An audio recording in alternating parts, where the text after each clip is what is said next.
जो कि बिहार से है। बिहार में नीतीश कैबिनेट विस्तार से पहले बीजेपी विधायकों की अहम बैठक। पटना में बीजेपी दफ्तर में विधायकों की बैठक होगी। शाम 4 बजे नीतीश कैबिनेट का विस्तार होगा। बीजेपी कोटे से 7 नए मंत्री बनाए जाएंगे। ये तस्वीरें आपको हम बैठक की दिखा रहे हैं। कृष्ण कुमार मंटू विजय मंडल बनेंगे मंत्री। राजू सिंह संजय सरावगी मंत्री बनाए जाएंगे। जीवेश मिश्रा और सुनील कुमार भी शपथ लेने वाले हैं। मोतीलाल प्रसाद को नीतीश कैबिनेट में जगह मिलेगी। ये वो नाम है जिनकी चर्चा है, जिन्हें मंत्री बनाया जाना है।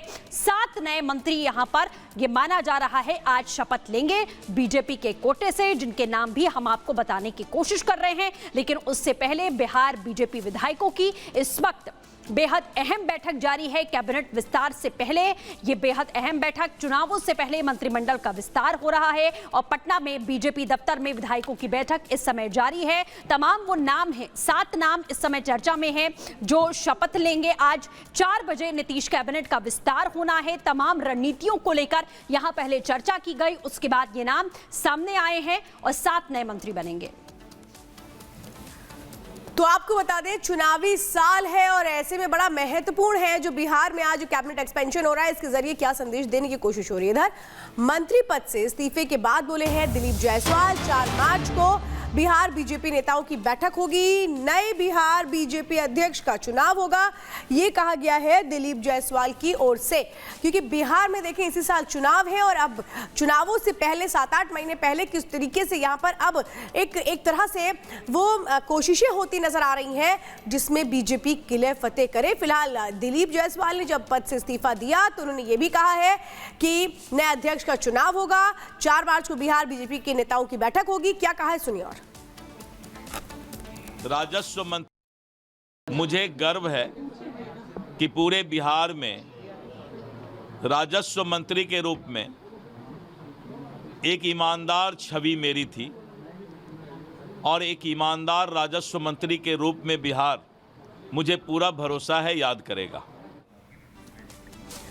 तो देखिए, बेहद महत्वपूर्ण है। ये माना जा रहा है कि बीजेपी कोटे से 7 मंत्री बनाए जा सकते हैं, लेकिन क्या समीकरण बिठाया जाता है ये देखना अहम होगा। कैबिनेट एक्सपेंशन, क्योंकि आप समझिए चुनावी साल में अगर कैबिनेट एक्सपेंशन होता है तो फिर उसमें तमाम वो तरह से जो समीकरण है वो बिठाने की कोशिश किए जाते हैं जो वोट के मद्देनजर बेहद महत्वपूर्ण होते हैं। तो आज बीजेपी की भी बड़ी बैठक है जेपी नड्डा के आवास पर, लेकिन इसके पहले आपको बता दें जिस तरह से बिहार से तस्वीर निकलकर सामने आ रही है उसमें माना जा रहा है कि संजय सरावगी, जीवेश मिश्रा ये मंत्री बन सकते हैं। जो संभावित चेहरे हैं कैबिनेट एक्सपेंशन में वो हम आपको बता रहे हैं। विजय मंडल जिसमें शामिल हो सकते हैं, राजू कुमार भी मंत्री बन सकते हैं। लेकिन इसके पहले आपने ये भी बताया कि दिलीप जायसवाल ने जब इस्तीफा दिया तो उसके बाद उन्होंने क्या कुछ कहा।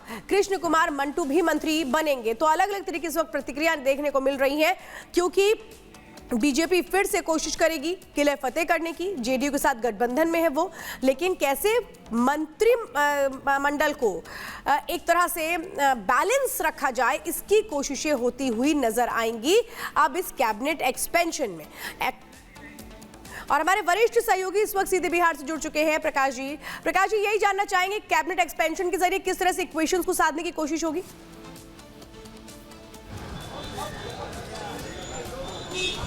देखिए, अभी मैं भाजपा कार्यालय में हूं और कैबिनेट एक्सपेंशन को लेकर जो नए मंत्री हैं वो सब आ रहे थे। हम बात कर लेते हैं कुछ मंत्रियों से। नहीं, यहाँ पर जा चुके हैं मंत्री। जो 7 मंत्री शपथ लेने वाले हैं वे भाजपा कोटे से हैं, 7 मंत्री, और ये बैलेंस बनाने की कोशिश की जा रही ताकि दूसरी जातियों को प्रतिनिधित्व दिया जा सके। उसमें सभी जाति के लोगों को प्रतिनिधित्व देने की कोशिश की जा रही है चुनाव के ठीक पहले, ताकि एक सामाजिक संदेश दिया जा सके। और लड़ाई कड़ी होगी, बिहार में चुनाव है इस बार नीतीश कुमार के नेतृत्व में, तो उसको देखते हुए भाजपा ने अपने सभी जो कोटे के जितने भी मंत्री पद हैं उसको भरने की कोशिश की है। इसमें से राजपूत जाति से, भूमियार जाति से, वैश्य, कुर्मी, केवट, अति पिछड़ी जातियों से भी और वैश्य जाति से प्रतिनिधित्व देने की कोशिश की गई ताकि एक संदेश जा सके। 6-7 महीने में चुनाव है बिहार में, तो ये अमूमन अब सारी सीटों को भर दिया गया है। उसके बाद बिहार में चुनाव होंगे 6-7 महीने में। Back to you. बिल्कुल प्रकाश जी, आप ये बता रहे हैं कि बीजेपी कोटे से 7 मंत्री बनाए जा सकते हैं, जैसा आप बता भी रहे हैं, लेकिन ये भी निकलकर जानकारी मिल रही थी कि जेडीयू से भी 2 हो सकते हैं। इसको लेकर क्या कुछ अभी कयास लगाए जाए? नहीं, ये जानकारी सही नहीं है, क्योंकि जहाँ तक कि एनडीए बीजेपी की बात है, ये जो कोटा जो था पहले फिक्स था एनडीए का, और जेडीयू ने अपने कोटा के मंत्रियों का शपथ ग्रहण पहले ही करा दिया था, तो उस कोटा वो फुल है। बीजेपी ने अपने 7 मंत्रियों की वैकेंसी रखी हुई थी पिछले साल से, उसी 7 पद को वो भर रहे हैं। और दिलीप जायसवाल जो कि प्रदेश अध्यक्ष बन गए, एक व्यक्ति एक पद के अधीन, वो उन्होंने अपना मंत्री पद छोड़ दिया है, त्यागपत्र दे दिया है, तो उनके बदले किसी और को शामिल किया जा रहा है। तो 7 मंत्री पद जो भाजपा कोटे के हैं, जो तय फार्मूला होता है जब अलायंस बनाया जाता है, तो उसमें तय फार्मूला था, उसके तहत वो फार्मूले के तहत ये बनाया जा रहा है। Back to you.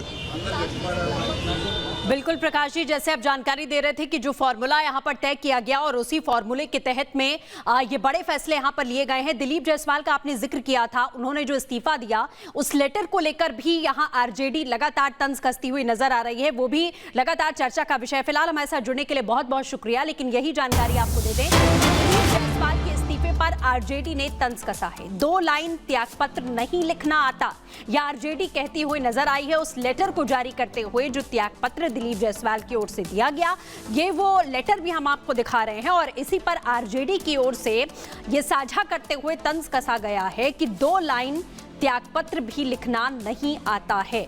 तो आरजेडी की ओर से लगातार बिहार में ये जो बड़े परिवर्तन हो रहे हैं, उसको देखते हुए जो टीका टिप्पणी है वो यहाँ पर देखी जा रही है कि किस तरीके से वो तंज कसते हुए यहाँ पर दिखाई दे रहे हैं। दिलीप जायसवाल के इस्तीफे के बाद आरजेडी लगातार इस तरीके की टिप्पणियां यहाँ पर कर रही है, लेकिन तमाम रणनीतिक तरीके से ही ये फैसला यहाँ पर लिया गया। कल आपने देखा इससे पहले कि बीजेपी अध्यक्ष पहुंचे हुए थे, उन्होंने चर्चा की, विचार विमर्श किया, उसके बाद माना जा रहा है कि पूरी रणनीति के तहत यह फैसला यहां पर हुआ है।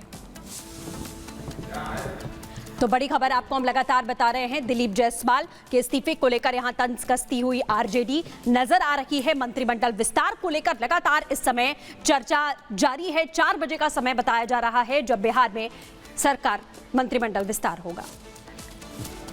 और चलिए बढ़ते आगे, बात करते हैं अगली खबर की। जम्मू कश्मीर के राजौरी में सेना की गाड़ी पर फायरिंग हुई है।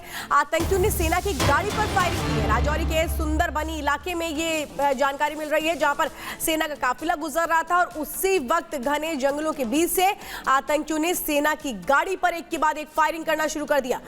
सेना ने हालांकि पूरे इलाके की घेरेबंदी कर दी है, यानी पहले से घात लगाए बैठे ये आतंकी जो इंतजार कर रहे थे कब सेना का काफिला वहां से निकलता है और उसके बाद फायरिंग कर दी जाती है। लेकिन इस वक्त आपको बता दें, पूरे इलाके को कॉर्डन ऑफ कर दिया गया है। जिस तरह से सेना लगातार एक के बाद एक एक्शन ले रही है, इससे आतंकी बौखलाए हुए हैं और कैसे सेना को ही निशाना बनाया जा रहा है। एक और खबर इसी तरह की निकलती आ रही है। गुरसिमरन सीधे हमारे साथ जुड़ चुके हैं। गुरसिमरन, बताइए क्या कुछ और अपडेट इस पूरी खबर को लेकर? देखिए, पूरे इलाके को सघन तलाशी अभियान जो है भारतीय सेना और जम्मू कश्मीर पुलिस चला रही है। इस वक्त हम जो है चौकी चौरा में मौजूद हैं और ये वही इलाका है जो सरहदी इलाका कनेक्ट होता है। केरी बट्टल में जहां रात पर फायरिंग हुई है, वहां से सुंदरबनी का इलाका जंगली जो है जंगल के रास्ते ठीक सामने जुड़ता है और इसी तरह के घने जंगल जो है वो इस इलाके में है। लेकिन एहतियातन तौर पर जम्मू पुलिस की अगर बात की जाए तो सुरक्षा जो है वो बढ़ा दी गई है, क्योंकि इस वक्त हम चौकी चौरा में मौजूद हैं और यहीं से जो सुंदरबनी का इलाका है वो पहाड़ी रास्ते के जरिए साथ में जुड़ता है। और यहाँ पर आप देखेंगे कि सुरक्षा बलों की तरफ से जो है चाक चौबंद सुरक्षा इंतजाम किए गए हैं। जो एसओजी के जवान हैं, उसके साथ साथ जिला पुलिस के जवान हैं, जम्मू रूरल पुलिस के, वो तमाम जो हैं यहाँ पर तैनात हैं। तस्वीरें आप लगातार देख रहे हैं, बुलेट प्रूफ जैकेट्स और हाथ में अत्याधुनिक हथियार लेकर हर आने जाने वाली गाड़ी पर नजर रखी जा रही है। अगर कहीं भी किसी गाड़ी पर कोई शक शुबा होता है तो उसे चेक किया जा रहा है, ताकि किसी भी तरह से जो संदिग्ध आतंकी हैं वो बचकर निकल ना पाए या फिर उनके साथी जो यहाँ पर हो सकते हैं, क्योंकि काफी चुनौतीपूर्ण है। जिस तरह से बताया जा रहा है कि 2 से 3 राउंड फायर जो है वो भारतीय सेना की गाड़ी पर आया, शीशे पर जो है वो फायर लगा है। कुछ तस्वीरें भी अभी सामने आई हैं। जम्मू कश्मीर पुलिस अब इसकी जांच कर रही है कि आखिरकार वो कौन लोग थे जिनकी तरफ से फायर किया गया। लेकिन जिस तरह से देर रात सरहद पर जो है काफी ज्यादा फायरिंग हुई, सेना को अंदेशा था कि घुसपैठिए जो है वो हो सकते हैं, और अब क्योंकि घुसपैठिए अगर वो थे तो वो कहीं घुसपैठ कर भारतीय सरजमीन पर तो नहीं आगे। क्या ये वही? बिल्कुल गुरसिमरन, आप लगातार नजर बनाए रखिए। तस्वीरें भी आप यहाँ पर दिखा रहे हैं कि कैसे सर्च अभियान यहाँ जारी है। फिलहाल हमारे साथ जुड़ने के लिए बहुत शुक्रिया।